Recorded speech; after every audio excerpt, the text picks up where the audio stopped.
चाषी भाई मैंने नमस्कार मु Shubham Thakur Sanmukha agritech limited company रो आइछि।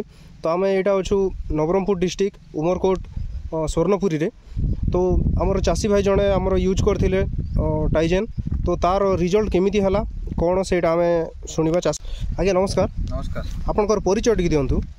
ना तुषार दास, ग्राम स्वर्णपुरी, पोस्ट बोकोदा, डिस्ट्रिक्ट नवरंगपुर।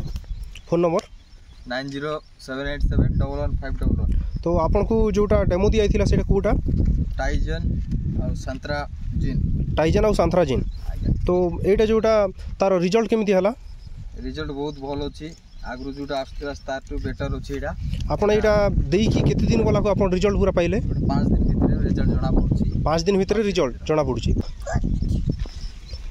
मका गछ भी बढ़िया अछि ना भल अछि। तो एटा आपन यूज करी कि संतुष्ट? संतुष्ट, बहुत संतुष्ट। आगु भल अछि। तो आपन एटा बाकी चाषी भाई मन कोन कहबा चाहिबे? एटा नियंतु आ लाभवान होंतु। ठीक अछि आज्ञा।